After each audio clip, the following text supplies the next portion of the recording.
Good morning. আজকে বুধবার, শ্রী শ্রী মায়ের কথা আলোচনা দিন। আমাদের প্রতিদিনকার সকালবেলার আধ্যাত্মিক চর্চায় সবাইকে স্বাগত। আমাদের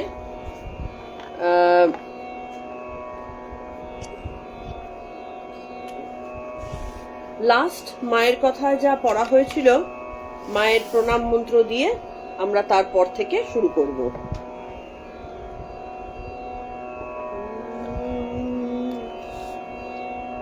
জননীং শারদাং দেবীং রামকৃষ্ণং জগদ্গুরুং পাদপদ্মে তয়ো শ্রিত্বা প্রণমামি মুহুর্মুহু।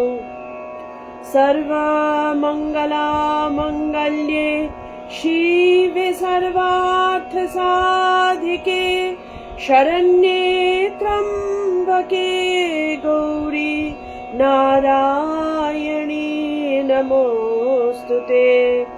सृष्टिस्थितिविनाशानं शक्तिभूते सनातनी गुणाश्रये गुणमाये नारायणी नमोऽस्तुते।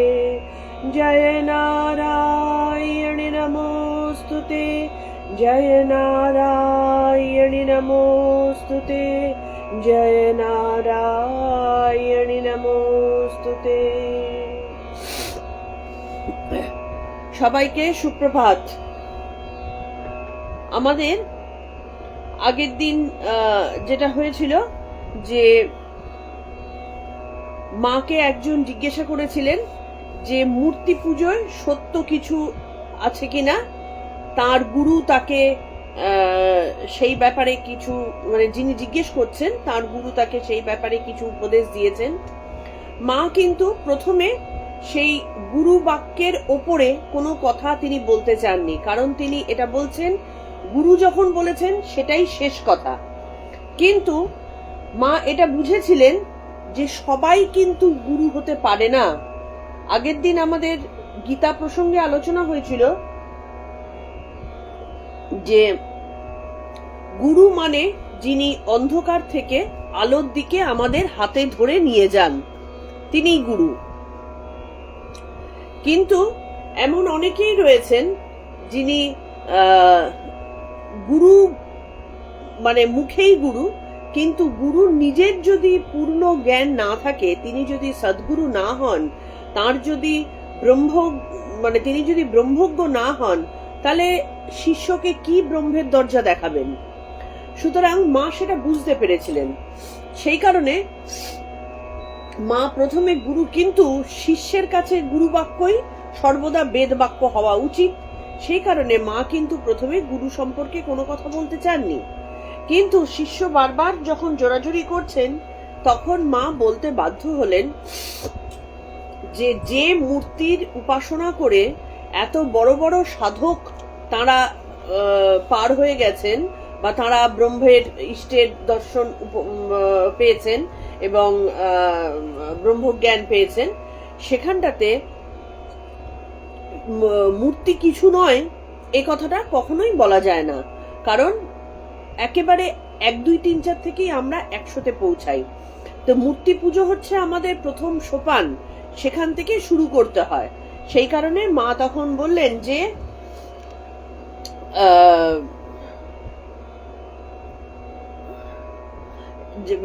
তিনি গুরু, তার মানে যে গুরুর কথা ওই ভদ্রমহিলা বলছেন তিনি সর্বজ্ঞ নন। হ্যাঁ, কারণ তিনি যদি সর্বজ্ঞ হতেন তাহলে এই যে যারা মূর্তি পুজো করে তারা ঠিক নয়, আর যারা মূর্তি পুজো ছাড়া নিরাকার উপাসনা করে তারাই ঠিক, এই ভেদ জ্ঞান কখনো শিষ্যের মধ্যে ঢোকাতেন না। কখনোই গুরু শিষ্যের মধ্যে ভেদাভেদ বুদ্ধি ঢোকাবেন না, কারণ ভেদাভেদ জ্ঞান আনা মানেই হচ্ছে তার মধ্যে ঈশ্বরকে ছোট করে ফেলা হলো, সংকীর্ণতার পরিচয়। তো সেইটা মা কিন্তু বললেন এবং কিছুক্ষণ তর্কও করলেন তারা, হ্যাঁ, মানে যারা এসেছিলেন মায়ের কাছে, তর্ক করে শেষে নিরস্ত্র হলেন। এইটুকুই কিন্তু আমাদের আগের দিন হয়েছিল। এবার আমরা পরবর্তী জায়গা থেকে আসব 18ই মাঘ 1319 খ্রিস্টাব্দ।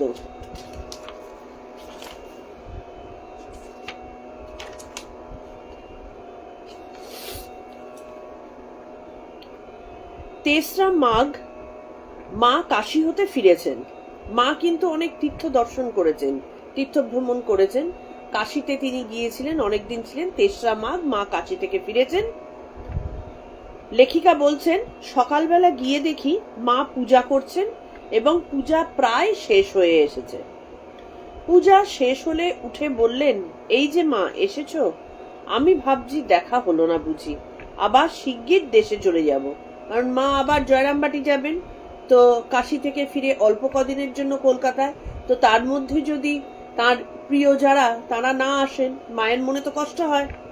তাই ভাবছেন আবার শিগগির দেশে চলে যাব। খাবার তৈরি করে নিয়ে গিয়েছি দেখে মা বললেন, ঠাকুরের আজ মিষ্টি কম দেখে ভাবছিলুম। তা ঠাকুর তার ভোগের জিনিস সব নিজেই জোগাড় করে নিলেন। তা আবার কেমন ঘরের তৈরি সব খাবার? ঠাকুরকে ওইসব নিবেদন করা হলে ভক্তদের জন্য এক একখানি শালপাতায় ভাগ ভাগ করে সাজিয়ে দিতে লাগলেন। ভূদেব বললে, এত দেব কাকে? মা হেসে বললেন, দেখো ছেলের বুদ্ধি, নিচে যেসব ভক্তরা আছে তাদের দিবি, দিয়ে আগে যা। একটু পরে রাঁচি হতে একটি ভক্ত এসে মাকে প্রণাম করে ফুলের মালা দিলেন এবং বললেন, সুরেন আপনাকে এই টাকাটি দিয়েছে। এই বলে টাকাটি মায়ের পদতলে রাখলেন। বেলা হয়েছে। রাধু সামনে মিশনারি স্কুলে যাবে বলে খেয়ে দিয়ে কাপড় পরে প্রস্তুত। এমন সময় গোলাপ মা এসে মাকে বললেন, বড় হয়েছে মেয়ে, এখন আবার স্কুলে যাওয়া কি? গোলাপ মা একটু পুরনো মানসিকতার ছিলেন, সেই জন্য রাধু যে স্কুলে যাচ্ছে সেটা গোলাপ মায়ের বোধহয় পছন্দ নয়। সেই জন্য মাকে বলছেন যে মেয়ে বড় হয়ে গেছে, আবার স্কুলে যাওয়াটাও কিসের? এই বলে রাধুকে যেতে নিষেধ করলেন। রাধু কাঁদতে লাগলো। মা বললেন, কি আর বড় হয়েছে, যাক না, লেখাপড়া, শিল্প এসব শিখতে পারলে কত উপকার হবে। যে গ্রামে বিয়ে হয়েছে এসব জানলে নিজের এবং অন্যেরও কত উপকার করতে পারবে। কি বলো মা? মা এইখানটাতে একটা শিক্ষণীয় বিষয়, মা কি দূরদর্শী এবং আধুনিক মানসিকতার ছিলেন, যিনি সামান্যতম নিজে লেখাপড়া করেননি, কিন্তু তিনি লেখাপড়ার মর্মটা, শিক্ষার মর্মটা কিন্তু অসাধারণ জানতেন। সেই কারণে তখনকার দিনে আমাদের মেয়েদের লেখাপড়া শেখানোটার মধ্যে অনেক মানে একটা পাবন্ধি ছিল আর কি, যে সবাইকে লেখাপড়া শেখানোর ক্ষমতাও ছিল না, এবং লেখাপড়া শিখলে আগেকার দিনে বলা হতো যে মেয়ে উড়নচণ্ডী হয়ে যাবে, হ্যাঁ, বা সংসার হবে না, বা স্বামীর মৃত্যু হবে, এই ধরনের উল্টোপাল্টা কথাগুলো বলা হতো। কিন্তু মা সেখানটাতে একদম উল্টো কথাই কিন্তু সবসময় বলতেন, এবং বলছেন যে লেখাপড়া, শিল্প এসব শিখলে কত উপকার হবে। তার কারণ হচ্ছে দুটো কারণ। এক হচ্ছে মা দূরদর্শী সম্পন্ন ছিলেন, তিনি জানতেন প্রত্যেকটা মেয়েকে, প্রত্যেকটা মানুষকে স্বাবলম্বী হওয়াটা বিশেষ প্রয়োজন। যে শুধুমাত্র, আবার দ্বিতীয়ত হচ্ছে, যদি সংসারও করতে হয়, যদি সারাদিন সেই ঘরের থোড়বড়ি খাড়া কাজ করতে থাকে, কারণ ঘরের কাজের মধ্যে একটা মনোটনি আছে, যে প্রতিদিন সকালে সেই রান্না বান্না করা, ঘর পরিষ্কার করা, ছেলে মেয়েকে দেখা, ব্যাস, আর কিছু কিন্তু নেই। তো সেখানটাতে ওই রকম ভাবে সংসার করতে থাকলে মানুষের মনটা নষ্ট হয়ে যায়, তার মধ্যে কুটকচালি ঢুকে যায়, কারণ কোনো মানে ব্যতিক্রম নেই, তো একদিনের সাথে আরেক দিনের কোনো ব্যতিক্রম নেই। কিন্তু যার মধ্যে শিল্পকলা, পড়াশোনা, গান বাজনা এইসব ঢুকবে, সে তার কাজের ফাঁকে ফাঁকে এই জিনিসগুলো দিয়ে মনকে আরো বিভিন্ন দিকে সে চালনা করতে পারবে। তাহলে যে মন অশান্ত, মন যে মনের মধ্যে কুটকচালি আছে, সেই মনের মধ্যে তো তমগুণের বাসা।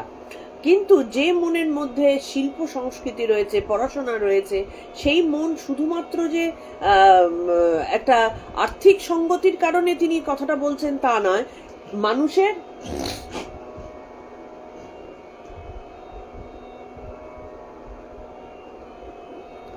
শুধু আর্থিক সংগতি রক্ষার জন্য কথাটা বলেননি, তিনি এই যে মনের মধ্যে যে একটা উন্নতির ধারা, বা মনকে, যে মন পড়ে থেকে থেকে নষ্ট হয়ে যেতে পারে, সেই মনকে নিয়ে যে ঈশ্বরের পদপ্রান্তে দেওয়ার জন্য তৈরি করা, তার জন্য মনকে সবসময় কাজ করাতে হয়। তো কাজটা করবে কি দিয়ে? মনের কাজ যদি প্রতিদিন থোড়বড়ি খাড়া কাজ হয়, সে কি দিয়ে মনকে অন্যদিকে নিয়ে আসবে?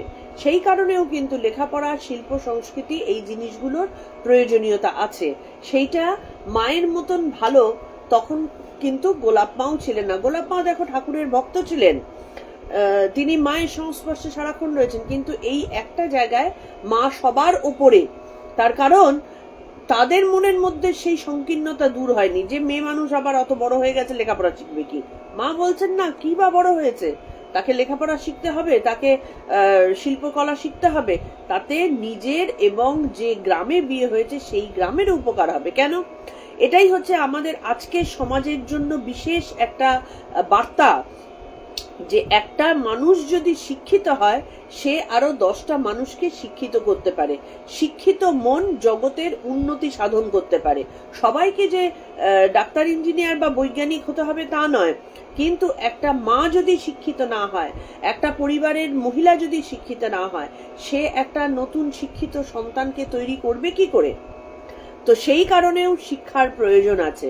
একটা সৃষ্টিশীল মন একটা সৃষ্টিশীল সন্তান তৈরি করতে পারে, সেই কারণে তাদের শিক্ষার দরকার আছে।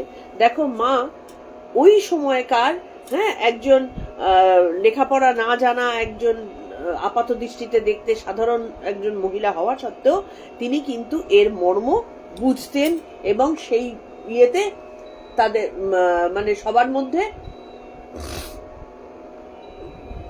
তিনি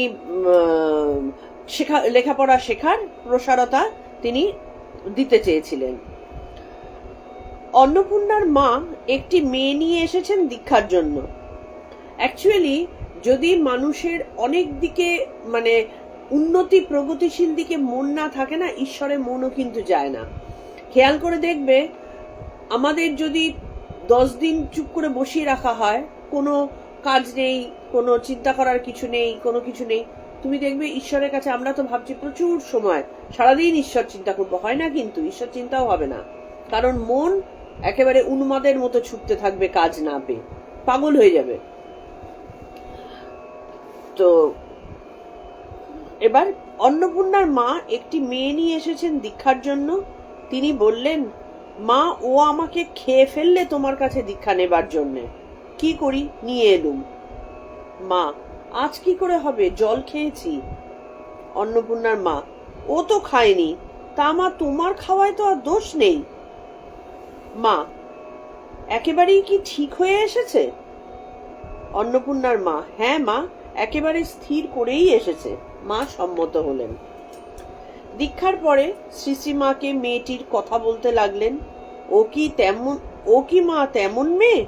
ঠাকুরের বই পড়ে, চুল কেটে, পুরুষ সেজে তপস্যা করতে তীর্থে বেরিয়ে গিয়েছিল। মা মেয়ের গুণগান গাইছে। একেবারে বৈদ্যনাথে গিয়ে হাজির। সেখানে এক বনের মধ্যে বসেছিল। ওর মায়ের গুরু সেখান দিয়ে যাচ্ছিলেন।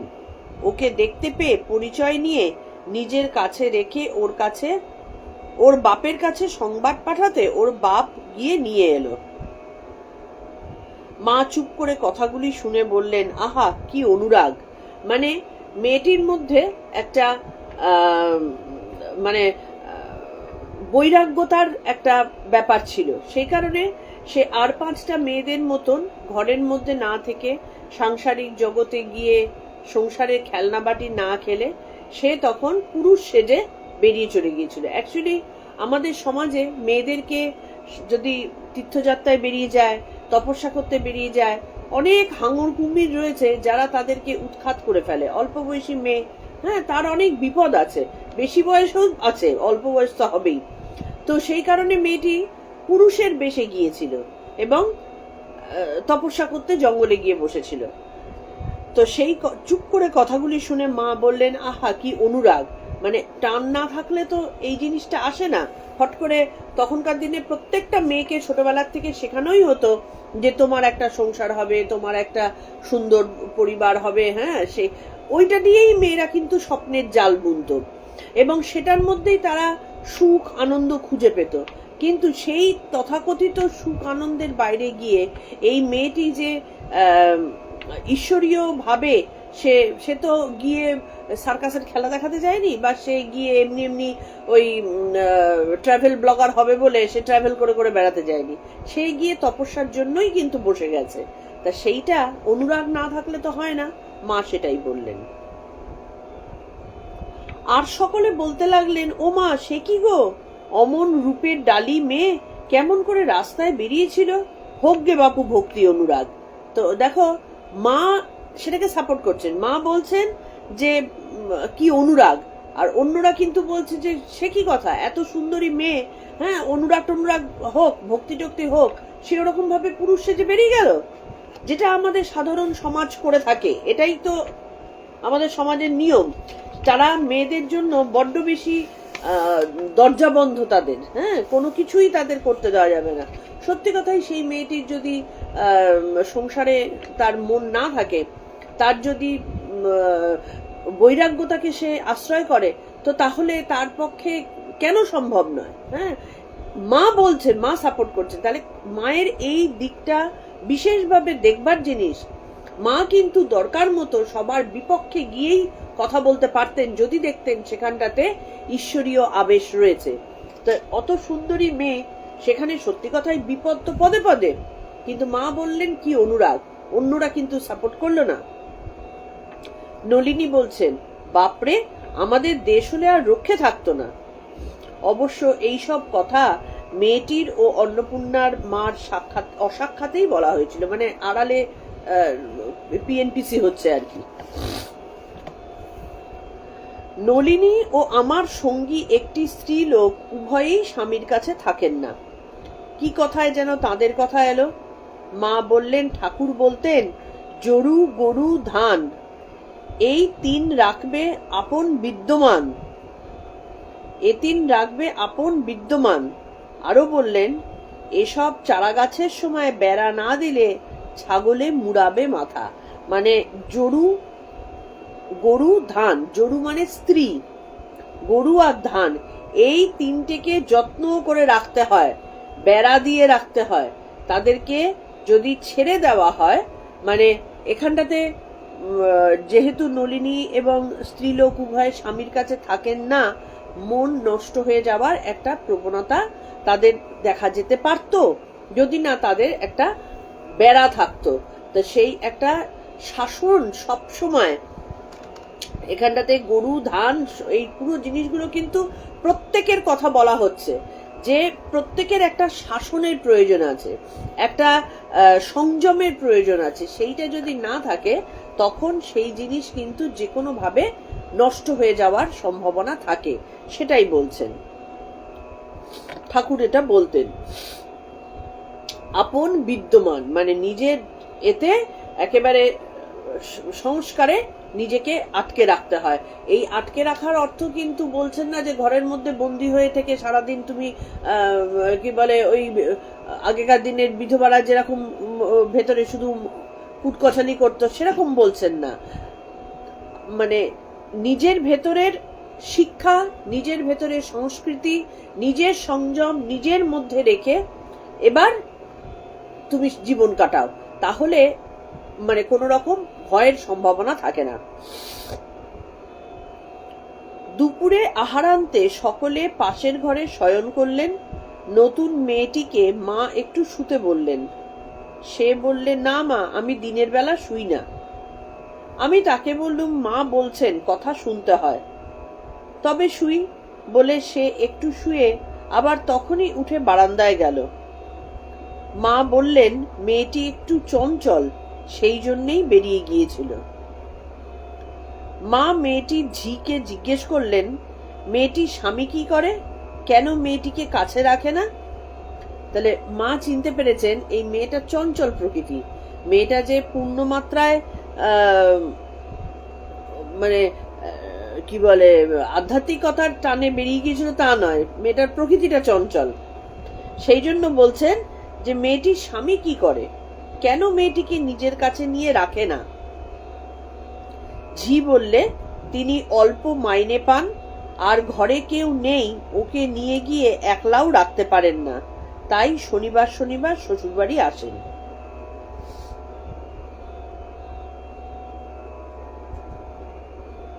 হ্যাঁ, তো শনিবার শনিবার মেয়েটির বিয়ে হয়ে গেছে কিন্তু এদিকে, হ্যাঁ, কিন্তু সে চঞ্চল, তাকে একা রাখা যাবে না, সে তাই জন্য তার স্বামী তাকে কাছে না রেখে শনিবার শনিবার আসেন। অন্নপূর্ণার মা, ও স্বামীকে বলে তুমি আমার কিসের স্বামী, জগৎ স্বামী আমার স্বামী। মা উত্তর দিলেন না। এই উত্তর না দেবার কিন্তু কারণ আছে। মা উত্তর যে দিলেন না তার কারণ, মা মেয়েটির সম্পর্কে কোনো কটু কথা তো বলছেন না, কিন্তু মেয়েটিকে পুরোপুরি বোঝা মায়ের হয়ে গেছে যে মেয়েটি যে পূর্ণমাত্রায় ঈশ্বরের, যেটা মীরাবাই করেছিলেন যে জগৎ স্বামী আমার স্বামী, তিনি কিন্তু সেই মীরাবাই না, তার চঞ্চল প্রকৃতির কারণে তাকে তাড়িয়ে নিয়ে বেড়াচ্ছে। হ্যাঁ, এবং তার মধ্যে সেই উন্নতি সেই ভাব কিন্তু নেই, তাই মা চুপ করে থাকলেন।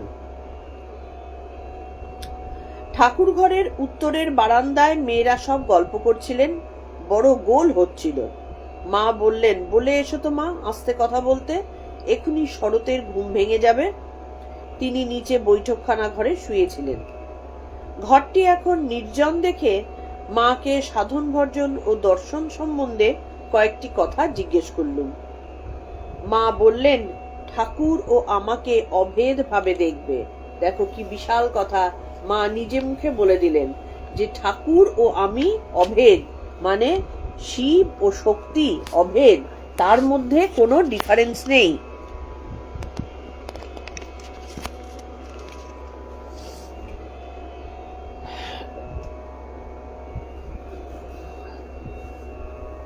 আর যখন যেভাবে দর্শন করবে, দর্শন পাবে, সেইভাবেই ধ্যান স্তুতি করবে। ধ্যান হয়ে গেলেই পুজো শেষ হলো। তাহলে সবার মনের অবস্থা সবসময় একরকম থাকে না, সেই কারণে মা বলছেন যে দর্শন যখন যেমন পাবে সেইভাবেই ধ্যান করবে, সেইটাই মনের মধ্যে নিয়ে সেটার গভীরে ঢুকে যাবে। আজকে এই মুহূর্তে হয়তো আমার ধ্যান করতে বসে আমার ছেলের কথা বারবার মনে হচ্ছে, আমি ছেলেকে গোপাল রূপে দেখে তার ভেতরে গিয়ে আমি ধ্যানে ঢুকে যাব, তার সাথে গোপালকে মিশিয়ে দেব, যে রূপে ইয়ে করবে দর্শন পাবে। আমার আজকে হয়তো কোনো কাজের রূপ কথা মাথার মধ্যে আসছে, সেইটার মধ্যে দিয়ে ঢুকে ধ্যানে চলে যেতে হবে, সেইখানটাতেই আমরা ঈশ্বরের সান্নিধ্য অনুভব করব। এইভাবেই বলছেন আর কি।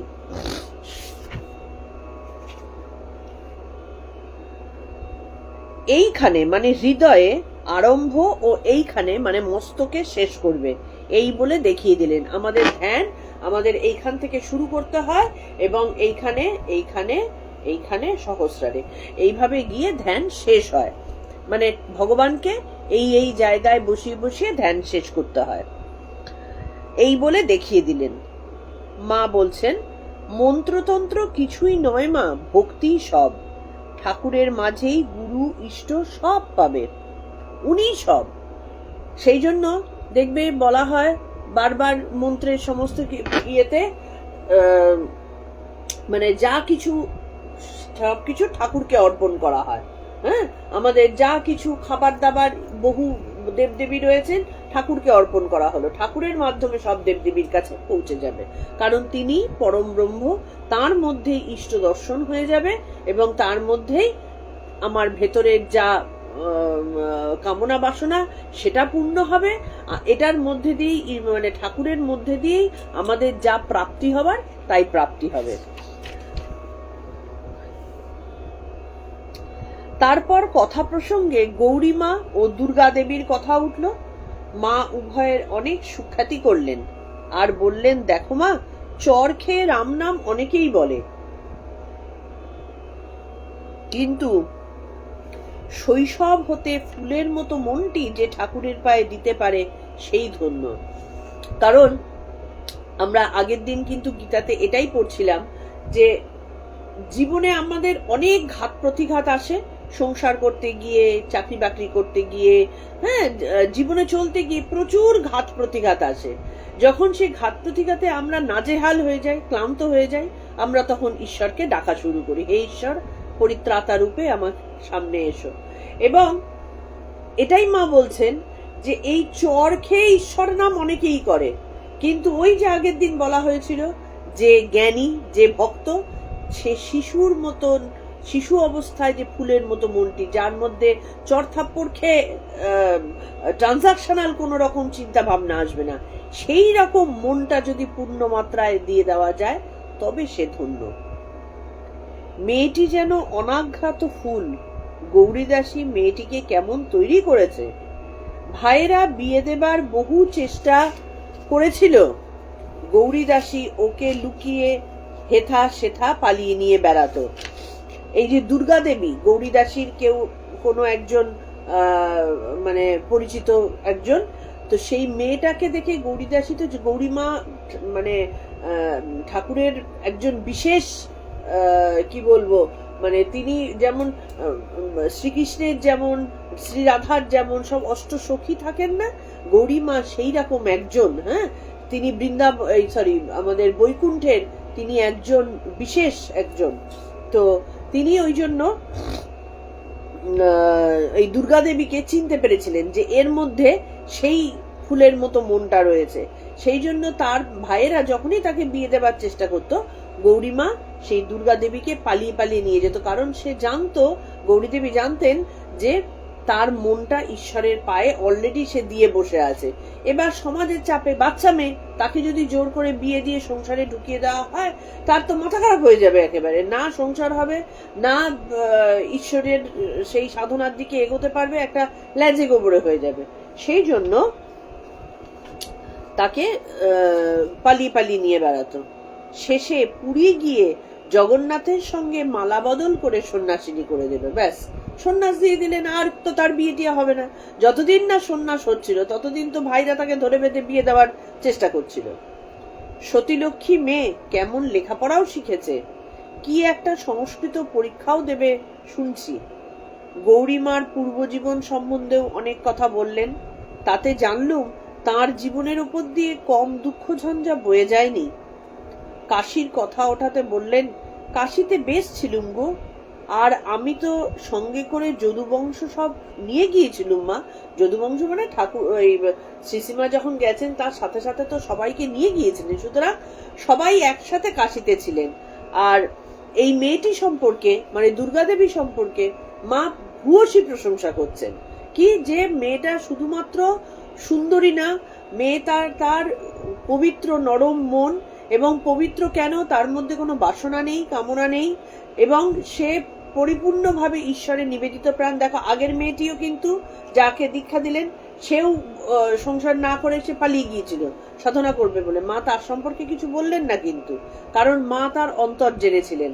আর এই গৌরী দেবী সম্পর্কে মা বলছেন যে, গৌরী দেবী বলছি, দুর্গা দেবী সম্পর্কে মা বলছেন মেয়েটি একেবারে অনাঘ্রাত ফুলের মতো, মানে যে ফুলে গন্ধটাও শোকা হয়নি, একেবারে বিশুদ্ধ।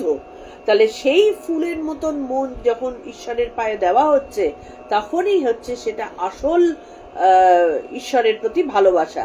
এবং সে শুধুমাত্র অল্প বয়সে সন্ন্যাস পেয়েছে তাই না, সে কিন্তু লেখাপড়াটাও শিখছে, কারণ শিক্ষিত না হলে, শাস্ত্র না পড়লে ঈশ্বরের ধীরে ধীরে যাওয়া যায় না, সম্ভব নয়। হ্যাঁ, যাদের জন্ম জন্মান্তরের তপস্যা তাদের হয়ে গেছে ঠিকই, কিন্তু লেখাপড়ার প্রতি বিশেষ যে একটা কি বলবো ইম্পর্টেন্স, এইটা মা সমানে দিচ্ছে। মানে এই মেয়েটি লেখাপড়া শিখছে, তার মানে তখনকার দিনের ওই রকম একটা মেয়েদের লেখাপড়া শেখানোর এগেনস্টে সমাজ, তার এগেনস্টে গিয়ে সে এই কাজটা করছে। সুতরাং তার মধ্যে অবশ্যই পুরুষাকার আছে। পুরুষাকার না থাকলে কখনো সে অল্প বয়সে সন্ন্যাস গ্রহণ করে তারপরে লেখাপড়া শিখে সংস্কৃত পরীক্ষা দেবে, এটা সম্ভব নয়। তা পুরুষাকার থাকলে তবেই তো এগিয়ে যাওয়াটা সহজ হয়, যার পুরুষাকার নেই সে কি করবে। একটু পরে 4-5টি স্ত্রীলোক এলেন, তারা ডাব ও অন্য কিছু ফল মায়ের চরণ প্রান্তে রাখলেন। একটি স্ত্রীলোক প্রণাম করবার জন্য নিকটে আসবার উপক্রম করলে মা বললেন, ওখান হতেই করো। দেখো, আবার মায়ের জগদ্ধাত্রী, তিনি কিভাবে, জগদ্ধাত্রী নামের থেকেও বড় কথা, তিনি যে মানে মহামায়ী, হ্যাঁ, তিনি কি করে বুঝতে পেরে যাচ্ছেন। সবাইকে দেখো প্রণাম করার জন্য পা এগিয়ে দিচ্ছেন, কতজনকে তুমি পুজো করো বলে নিজে ফুল নিয়ে বসে আছেন, কিন্তু সে যখন প্রণাম করতে এগিয়ে আসলো, ওখান থেকেই করো। কারণ মা ছিলেন পবিত্রতা স্বরূপিণী, তার মধ্যে কোনো অপবিত্রতা তাকে স্পর্শ করলে তার শরীর জ্বলে যেত, এবং শুদ্ধাত্মা যারা তাদের সেটাই হয়। ওই জন্য কোনো সাধু সন্ন্যাসী মহান যারা, তাদেরকে পায়ে হাত দিয়ে প্রণাম করতে নেই। আমরা করি ঠিকই, আমরা করে ফেলি ঠিকই, কিন্তু এটাতে তাদের খুব কষ্ট হয়। সেই জন্য পায়ের ধুলো নেবার জন্য যেখানে সন্ন্যাসিনী দাঁড়িয়ে আছেন বা সন্ন্যাসী দাঁড়িয়ে আছেন, তার একটু পাশে থেকে পায়ের ধুলো মাথায় লাগাতে হয়, যে তার স্পর্শ আমাদের আসলো, আমরা তাদের পায়ে স্পর্শ করে তাদেরকে কষ্ট দিয়ে ফেলি। তাই মা এখানটাতে সেই মহিলার কথা বলছেন, ওখান থেকেই করো। তারা প্রত্যেকেই মার সামনে 2-4টি পয়সা রেখে প্রণাম করতে লাগলেন। মা পয়সা দিতে বারবার নিষেধ করলেন। তার কিছু উপদেশ চাইতে মা হেসে বললেন, আমি আর কি উপদেশ দেব। জায়গা মতো দেখো, এগুলো হচ্ছে কৃপা। যখন কোনো মানে মায়ের মতন একজনের উপদেশ পাওয়া যায়, এটাই তো মায়ের কৃপা। কিন্তু যদি খুব খারাপ কিছু হয় না, তখন ভগবতীর মুখ দিয়েও উপদেশ বন্ধ হয়ে যায়। মা কতজনকে কত উপদেশ শিক্ষা কি দিচ্ছেন না, অথচ এখানে বলছেন আমি আর কি উপদেশ দেব। ঠাকুরের সব কথা বইয়ে বেরিয়ে গিয়েছে, নিজে আর কিছু বলছেন না। ততদিনে কথামৃত বেরিয়ে গেছে, তাই বলছেন ঠাকুরের সব কথা বইয়ে বেরিয়ে গেছে, পড়ে নাও। তার একটা কথা ধারণা করে যদি চলতে পারো তো সব হয়ে যাবে। একটা কথা, মা কি বলছেন, মা কিন্তু তার সাথে মানে দুর্ব্যবহার করছেন না, কিন্তু একটু এড়িয়ে এড়িয়ে যাচ্ছেন।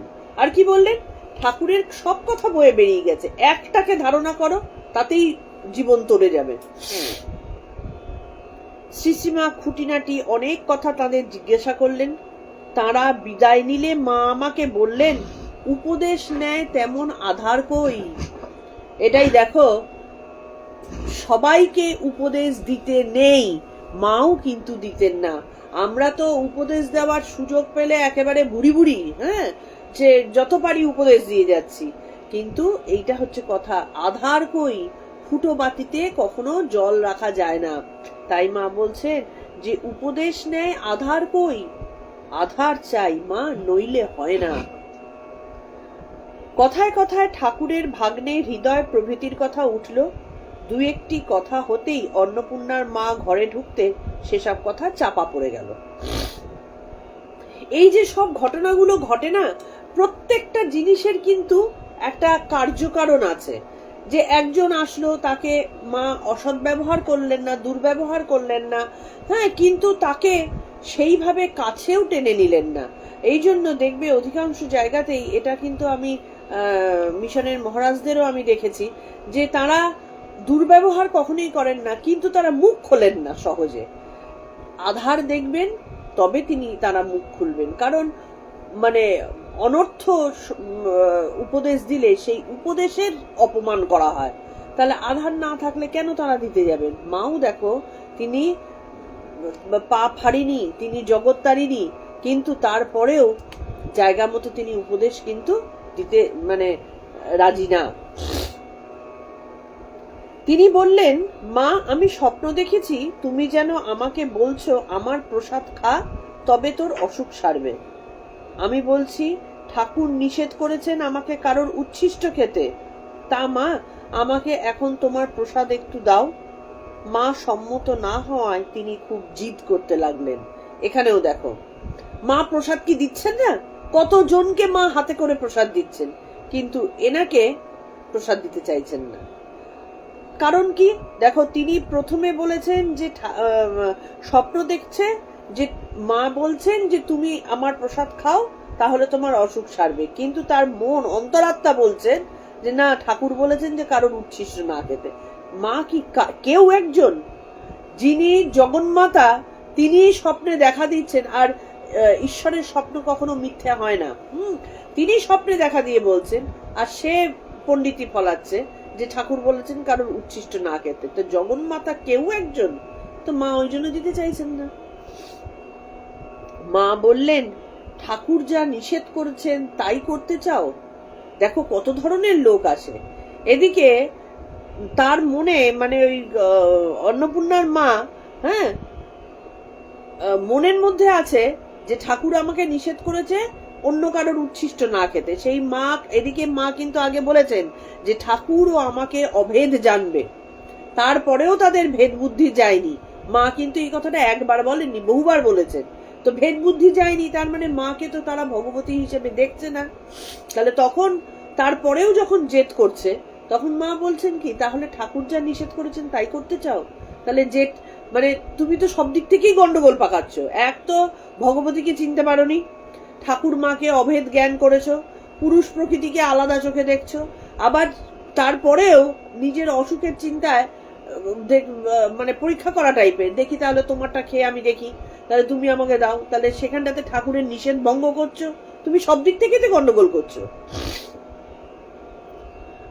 অন্নপূর্ণার মা উত্তর করলেন, তাতে ও তোমাতে যতদিন তফাৎ বোধ ছিল ততদিন ও কথা ছিল, এখন দাও। তার মানে কি, অন্নপূর্ণার মায়ের বোধোদয় হয়েছে যে যতদিন আমি স্বপ্ন দেখেছিলাম যে তুমি আমাকে বলছো প্রসাদ খা, কিন্তু আমার মন তখনও তৈরি নয় তোমাকে ভগবতী বলে বুঝতে। তো সেই কারণে ঠাকুরকে আর তোমাকে আলাদা ভেদ জ্ঞান করেছিলাম, কিন্তু এখন আর সেই ভেদ জ্ঞান নেই। তখন মা প্রসাদ দিলেন। কিছুক্ষণ পরে তাঁরা বিদায় নিলেন। গৌরীমার ওখান হয়ে যেতে হবে বলে আমিও একটু পরে বিদায় নিলুম। 5 কি 6 ফাল্গুন 1319। শ্রীমান শোকহরণের সহিত পুনরায় গিয়েছি। সকালবেলায় পুজো হয়ে গেছে দেখেই মা বললেন, এসেছো মা, বেশ করেছো। জয়রামবাটি যাবার দিন বদলে গেছে, 13 নয় 11। কার সঙ্গে এলে? আমি শোকহরণ নিয়ে এসেছি। অনেক দূরে আছি মা, আসবার সুবিধে হয় না। মা শ্রীমানের প্রশংসা করে বললেন, আহা, লক্ষ্মী ছেলে, কত কষ্ট করে নিয়ে এসেছে। তার মানে ঈশ্বরের কাছে যখন কোনো ভক্ত মানে ভায়া কাজ করে, কেউ যখন ভায়া মানে মায়ের ইচ্ছে এই লেখিকা মায়ের কাছে আসুন, তার লেখিকা এসছেন, তাকে নিয়ে এসছেন কে? শোকহরণ। তাহলে তিনিও পরোক্ষভাবে মায়েরই কাজ করলেন, মায়ের আশীর্বাদ প্রাপ্ত হয়ে গেলেন। তো এইরকম ভাবে ভক্তের সেবাও যদি করা যায়, তাহলেও কিন্তু আমাদের ভেতরে আধ্যাত্মিক উন্নতি হয়। এইটা হচ্ছে আমি ভগবান বুদ্ধের সাধন কার সময়ের কথাও এটা আমি পড়েছি, যে সবাই যে বুদ্ধ হতে পারে তা না, সবাই যে সাধনা করতে পারে তা না, হ্যাঁ, কিন্তু যে সাধনা করছে, যে ভক্ত, তার যদি সেবা করা যায়, তাকে ধরে ঈশ্বরের কাছে পদপ্রান্তে পৌঁছানো যায়। এইটা কিন্তু মাথায় রাখা বিশেষ প্রয়োজন। সুতরাং ভক্তকে কখনো তাচ্ছিল্য অবহেলা করতে নেই। ভক্তের প্রতি নিবেদিত প্রাণ থাকলে, আমার মধ্যে হয়তো ভক্তি নেই, আমার মধ্যে হয়তো ঈশ্বরের সাধনা করার মতন মন নেই, কিন্তু আমি ভক্তটাকে ভালোবাসি, সেই ভক্তের আমি সেবা করে যাচ্ছি, আমার কিন্তু ঈশ্বরের দিকে রাস্তা খুলে যাচ্ছে। জিজ্ঞাসা করলেন, জামাই মানে আমার স্বামী কেমন আছেন? আমি, বড় ভালো নেই মা। কিছুক্ষণ পরে একখানি চিঠির জবাব লিখে দিতে বললেন। মা বলতে লাগলেন আর আমি লিখতে লাগলুম।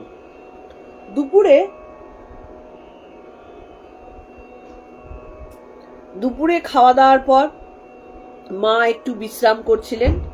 এমন সময় কয়েকজন স্ত্রীলোক দর্শন করতে এলেন। মা শুয়ে শুয়েই তাদের কুশল প্রশ্ন করতে লাগলেন। তারা 2-1টি কথার পর বলতে আরম্ভ করলেন, আমার একটি ভালো ছাগল আছে, 2 দুধ দেয়, 3টি পাখি আছে, এসবই এখন অবলম্বন। কি আজব কথা! মায়ের কাছে এসছে, ভগবানের কাছে এসছে, জগদ্ধাত্রীর কাছে এসছে, সে বলছে আমার অবলম্বন কি? একটা ছাগল আর 3টে পাখি। আর বয়স তো কম হয়ে গেল না মা? আমার তখন ঠাকুরের কথা মনে পড়ল, বেড়াল পুষিয়ে মহামায়া সংসার করান। শ্রীশ্রীমা হাঁ হাঁ করে যেতে লাগলেন। তা শ্রীশ্রীমায়ের কাছে এইরকম পূর্ণ সংসারী, হ্যাঁ, এবং সংসারী শুধু না, সংসারটাও যদি ঈশ্বর জ্ঞানে সংসার করতো তাহলে তো সে মহান সংসারী হয়ে যেত। কিন্তু এ বয়স হয়ে গেছে, সে মায়ের কাছে গল্প করছে কি আমার অবলম্বন হচ্ছে ওই ছাগল আর পাখি। তো তখন ঠাকুরের কথা মনে পড়ছে, মহামায়া কিভাবে ভুলিয়ে দেন, মহামায়া কিভাবে একেবারে ঘোরের মধ্যে ঢুকে মানে ঘুরপাক খাওয়ান, যে একটা বেড়াল পুষিয়ে, হ্যাঁ, কি বলে, সাধুর পুরো ধ্যান জপ তপস্যা, গল্পটা তো নিশ্চয়ই জানা আছে সবার। এক সাধু, তার বাড়িতে ইঁদুর এসে তার কৌপিন কেটে দেয়, সেই কারণে সে একটা বেড়াল পুষলো।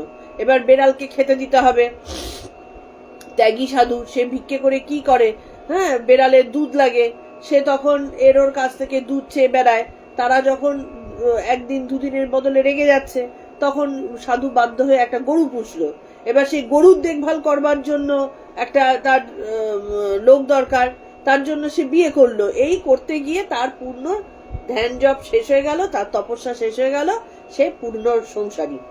তো এইভাবে বেড়াল পুষিয়ে মহামায়া ঘুলিয়ে দেন। তো খুব খেয়াল রাখতে হয়, ওই জন্য মহামায়ার খেলা এই যে কি কঠিন বোঝা। তো শ্রীশ্রীমা হ্যাঁ হ্যাঁ করে যেতে লাগলেন। আহা মা, আমাদের জন্য তোমাকে কতই না সইতে হয়, এই বিশ্রামটুকু সময়েও যত রাজ্যের বাজে কথা। তাহলে মার ওই সময় বিশ্রামের সময় যদি তাও এমন একজন আসতো যার সাথে ঠাকুরের কথা, আধ্যাত্মিক কথা, এই সমস্ত কথা, এগুলো কিন্তু আমিও দেখি, মানে এক একজন আসে মায়ের কাছে, এমন এক একটা কথা বলে যে কথাগুলো সত্যি কথাই মানে মনে হয় হাসির কথা, হাসি লাগে, যে কোথায় মায়ের কাছে আধ্যাত্মিকতার স্পর্শ চাইবে, কোথায় মায়ের কাছে নিজের আত্মিক উন্নতির কথা বলবে, তা না সংসারের কথা। আমার ছেলের বিয়ে ঠিক করেছি, মেয়েটার ফটোটা দেখো তো মা, মেয়েটা কেমন, এই ধরনের কথাবার্তা। বৈকালবেলা একটু পড়ে আসতে আমরা বিদায় নিলুম। গত 11ই ফাল্গুন মা পিত্রালয়ে গিয়েছিলেন। 1320 সনের আশ্বিন মাসে পূজার পূর্বে কলকাতা ফিরেছেন। একদিন বৈকালে গিয়ে দেখি একটি স্ত্রীলোক তাঁর পদতলে কাঁদছেন দীক্ষার জন্য। শ্রীশ্রীমা চৌকির ওপর বসে আছেন, মা সম্পূর্ণ অসম্মত, মা চাইছেন না। বলছেন, আমি তো তোমাকে পূর্বেই বারণ করেছি, কেন এলে? আমার শরীর ভালো নয়, এখন হবে না। মা দীক্ষা দিতে চাইছেন না, নিশ্চয়ই বিশেষ কিছু কারণ আছে। মা এমনি এমনি, মা যেখানটাতে গাছতলায় বসে পর্যন্ত দীক্ষা দিয়ে দিয়েছেন, হ্যাঁ, সেখানটাতে এনাকে দিচ্ছেন না, কারণ তো আছে। সে যতই বলছে মা আরো বিরক্তি প্রকাশ করছেন। তোমাদের আর কি, তোমরা তো মন্ত্রটি নিয়ে গেলে, তারপর? মেয়েটি তবুও নাছোড়। উপস্থিত সকলেই বিরক্ত হয়ে উঠলেন। শেষে মা বললেন, পরে এসো। তখন স্ত্রীলোকটি বললে, তবে আপনার কোনো ভক্ত ছেলেকে বলে দিন। মা, তারা যদি না শোনে? মেয়েটি, সে কি আপনার কথা শুনবে না? মা, এক্ষেত্রে নাও শুনতে পারে, মানে মায়ের যারা ভক্ত সন্তান, হ্যাঁ, ভক্ত ছেলে, তারাও যদি দীক্ষা দেওয়ার কথা বলছেন, যে আপনি যদি না দেন তাহলে কোনো ভক্তকে বলে দিন। কিন্তু মা সেখানেও গ্যারান্টি দিলেন না, যে কারণ যারা মায়ের ভক্ত তাদের তো অলরেডি ব্রহ্মজ্ঞান হয়ে গেছে, তারা তো মুক্তির পথে চলেই গেছে, সুতরাং তারাও যে সম্মত হবে এমন নয়। কিন্তু মেয়েটি নাছোড় বান্দা। তারপর কিছুতেই না ছাড়তে মা বললেন, আচ্ছা খোকাকে বলে দেব, সে দেবে। খোকা মানে স্বামী সুবোধানন্দ মহারাজ, তাকে খোকা মহারাজ বলে ডাকা হতো। তো মা বললেন, ঠিক আছে, খোকাকে বলে দেব। তবুও মেয়েটি বলতে লাগলেন, আপনি দিলেই ভালো হয়, আপনি ইচ্ছা করলেই পারেন। এই বলে 10 টাকার একখানি নোট বের করে বললেন, এই নিন টাকা, যা লাগে আনিয়ে নেবেন। কি অদ্ভুত, মানে দীক্ষা নেবে, সে মায়ের কাছে এসেছে, মাকে বলছে যে দীক্ষা নেওয়ার জন্য টাকা দিলাম, যা পারো তুমি আনিয়ে নিও। ওই রূপে টাকা দিবার প্রস্তাবে আমাদের লজ্জা করতে লাগলো। মানে মেয়েটা যে দিচ্ছে তার কোনো লজ্জা নেই, সে বুঝতেই পারছে না যে সে কি করছে। হ্যাঁ, এগুলো হচ্ছে উন্মাদনার পরিচয়, এবং এরকম যত্রতত্র দেখা যায়। তা যাদের জ্ঞানগম্যী আছে তারা লজ্জা পাচ্ছে অন্য লোকের। এটা কিন্তু খুব সত্যি কথা। দেখবে আমাদের জীবনেও হয়, যদি কেউ এরকম মানে মর্কট ধরনের এরকম কিছু লোকজন থাকে না, তারা যখন অন্যায় করে নিশ্চিন্তে অন্যায় করতে থাকে, লজ্জা লাগে আমাদের যাদের মধ্যে মানে শিক্ষা দীক্ষা রয়েছে। আমরা বুঝি যে কতখানি অন্যায় কাজ করে যাচ্ছে, সুতরাং যে অন্যায়কারী তার মনের মধ্যে লজ্জা আসে না। মা এবার তাকে ধমকে বললেন, কি আমাকে টাকার লোভ দেখাচ্ছ নাকি? আমি টাকায় ভুলি না, যাও টাকা নিয়ে যাও। এই বলে উঠে গেলেন। মাকে টাকা দিয়ে বলছেন তোমার যা লাগে আনিয়ে নিও, আমাকে দীক্ষাটা দাও। মানে এই ধরনের লোকও মায়ের কাছে আসতেন। হ্যাঁ, যেন মা ওই দীক্ষাটা দিলেই তার একেবারে তরি পার হয়ে যাবে। পরে স্ত্রীলোকটির অনেক অনুনয় বিনয়ে ঠিক হলো মহাষ্টমীর দিন দীক্ষা হবে। মেয়েটি তো বিদায় নিলেন। মা এইবার পাশের ঘরে বসে আমাকে ডাকলেন, এসো মা, এই ঘরে এসো। এতক্ষণ তোমাকে একটাও কথা জিজ্ঞেস করতে পারিনি, কেমন আছো? বেলা শেষ হয়ে এসেছে। পুজোর সময় বলে অনেক স্ত্রীলোক কাপড়, মিষ্টি ইত্যাদি নিয়ে এসেছেন। মা হাসি মুখে তাদের কথার উত্তর দিচ্ছেন। খুব গরম। আমি মাকে হাওয়া করতে লাগলুম। একটি মহিলা এসে সাগ্রহে আমার হাত থেকে পাখাখানা চেয়ে নিয়ে মাকে হাওয়া করতে লাগলেন। মায়ের একটু সামান্য সেবার কাজ করতে পেলেও সকলের কি আনন্দ। এটা ভালো মানুষের লক্ষণ। আগের মেয়েটি যে, সে টাকা দিয়ে মাকে কিনতে এসছে। হ্যাঁ, মাকে জগদ্ধাত্রী মা লক্ষ্মী, যিনি টাকার তার কাছে তুচ্ছ, পায়ের ময়লা, তাকে টাকা দিয়ে বলছে যা পারো কিনে নিও। হ্যাঁ, তার কাছ থেকে আবার দীক্ষা নেবে। সে লোকের কাছে শুনেছে যে এখানে দীক্ষা পেলে, অনেকেই মনে করে কিন্তু দীক্ষা পেলে আমার সব ঝামেলা মিটে যাবে, সেই কারণে তারা দীক্ষা নিতে আসে। তো আর কিছু আছে যাদের সামান্য একটু সেবা করার জন্য হেদিয়ে মরে। হ্যাঁ, আহা, কি অপূর্ব স্নেহ করুণাতেই শ্রীসীমা আমাদের চিরাবদ্ধ করে গেছেন। আর তার অবস্থানে বাগবাজারের মাতৃমন্দির সংসার তাপদগ্ধ মানুষের কি মধুর শান্তির নিলয়ী হয়েছিল তা বুঝানো অসম্ভব। এই যে মায়ের কাজ করতে আসছি, মায়ের সান্নিধ্য পেতে আসছি, মায়ের স্নেহস্পর্শ পেতে আসছি, এই দিয়ে এই যে আমরা মায়ের সন্তান হয়ে গেছি, মায়ের ভালোবাসা তীব্রতা না থাকলে এই সন্তানকে এইভাবে বেঁধে রাখা যেত কি? যেত না, কখনোই যেত না। তাহলে সেইটা অনুভব করার ক্ষমতাও কিন্তু সবার হয় না। তাহলে মায়ের এই সামান্য একটু কাজ করবার নেশাতে মায়ের কাছে ছুটে ছুটে আসে এমন লোকও আছে। এইবার আমিও রওনা হব। মাকে প্রণাম করতে গিয়ে বললুম, মা শীঘ্রই একবার বাপের বাড়ি যেতে হবে। মা সস্নেহে বললেন, আবার শিগগির এসো মা, চিঠিপত্র দিও। মার জন্য একখানি কাপড় নিয়ে গিয়েছিল, আসবার সময় বলছেন তোমার কাপড়খানি দেখিয়ে দিয়ে যাও মা, পরবো। তোমার কাপড়খানি দিয়ে যাও মা, পরবো। তাহলে মা কতখানি স্নেহ করতেন এই লেখিকাকে।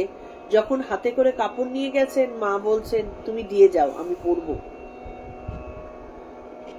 প্রায় 2.5 মাস পর আবার একদিন 14ই অগ্রহায়ণ গিয়েছি। সিঁড়ি উঠতেই কলঘরে মার সঙ্গে দেখা হলো। মা কাপড় কাচতে গিয়েছিলেন। আধা ভিজে কাপড়েই এসে জিজ্ঞেস করে গেলেন, এতদিন দেরিতে এলে কেন? কাপড় কেচে এসে তক্তাপোষের উপর বসতে কুশলাদির প্রশ্নের পর কথা প্রসঙ্গে জিজ্ঞেস করলুম, সেই যে স্ত্রীলোকটি মন্ত্র নিতে চেয়েছিলেন তার কি হলো মা? মাঝখানে ওই যে স্ত্রীলোক যে টাকা দিতে চেয়েছিল মাকে।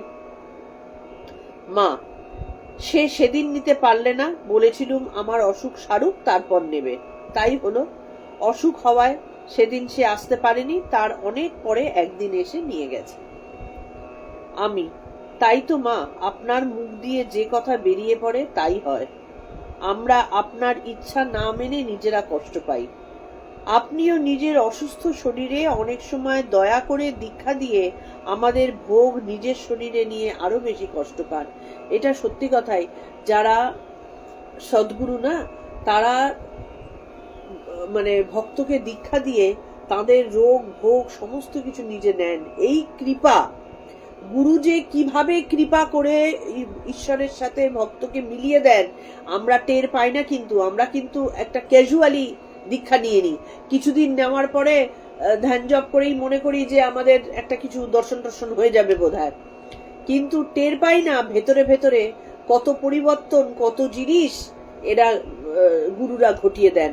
তো তার ভোগ, তার ওই জন্য দীক্ষা নিলে বা গুরু প্রাপ্তি হলে বিশেষ খেয়ালে থাকতে হয়, কোনোভাবে যেন পদস্খলন না হয়, কোনোভাবে যেন ভুল না হয়ে যায়, কোনোভাবে যেন ধ্যান জপে গুরু প্রদত্ত ক্রিয়াতে বাধা না পড়ে, ছেদ না পড়ে, তবে গিয়ে গুরু ভক্তি হয়। নাকি শুধুমাত্র গুরুকে পায়ে হাত দিয়ে সেবা করলেই গুরু সেবা হয় না। কিন্তু মা বললেন, হ্যাঁ মা, ঠাকুর ওই কথা বলতেন, নইলে কি এসব শরীরে রোগ হয়? শুদ্ধ শরীর মায়ের, মানে বিশুদ্ধ শরীর, হ্যাঁ, মানে তিনি পবিত্রতা স্বরূপিনী, তা সেই শরীরে তো রোগ হওয়ার কথা না। কিন্তু মা তো প্রচন্ড রোগে ভুগতেন। কম রোগ ছিল নাকি? কম কষ্ট পেতেন নাকি? ছটফট করতেন যন্ত্রণায়। এই যন্ত্রণা কিসের? এই ত্রিতাপদগ্ধ জীবের তাপ নিজের দেহে নিয়ে নেওয়া। এর মধ্যে আবার কলেরার মতো হয়েছিল। আমার ভাতৃবধূ সঙ্গে গিয়েছিল। মা তাকে দেখে বললেন, বেশ শান্ত বউটি, এক ব্যন্ন নুনে পোড়া হলে মুশকিল হতো। মানে মানে আমার ভাতৃবধূ একটি মাত্র মেয়ে, সে ভালো না হলে, আমার ভাতৃবধূ একটি মাত্র, সে ভালো না হলে তাকে নিয়ে সংসারে থাকা কষ্টকর হতো। মানে যিনি লেখিকা, তার ভাই একটাই, তো তার বউ যদি ঠিকঠাক না হতো তাহলে তো সংসার গন্ডগোল হয়ে যেত। হ্যাঁ, অধিকাংশ সংসারই তা হয়। হয়তো এক ভাই এক বোন, হ্যাঁ, বোনের বিয়ে হয়ে গেছে, ভাই এমন একটা বউ বিয়ে হলো যে বোনের সাথে সম্পর্ক রাখে না, হ্যাঁ, বা বোনকে পছন্দ করে না। কি হলো? ভাই বোনের মধ্যে ঝামেলা হয়ে গেল। তাহলে সেটাই বলছেন যে একটি মাত্র ভাই বউ যদি ঠিকঠাক না হতো তাহলে সংসার করা মুশকিল হতো। কিন্তু মা একদম সার্টিফিকেট দিয়ে দিলেন, এ বেশ শান্ত বউটি, সুতরাং কোনো ভয় নেই। তাহলে আজকে আমরা মায়ের কথার মধ্যে যে জিনিসগুলো দেখলাম,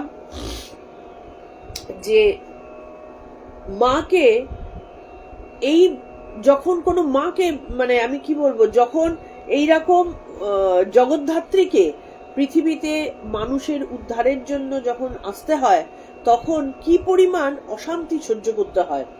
মা মানে যন্ত্রণায় জ্বলে একটু ঠান্ডার জন্য, শরৎ মহারাজের গা ছিল পবিত্র গা, সেই গায়ে হাত বুলাতে চাইতেন যাতে হাতের তাপ মানে সুস্থ হয়, তার শরীর জ্বলে যেত সারা শরীর।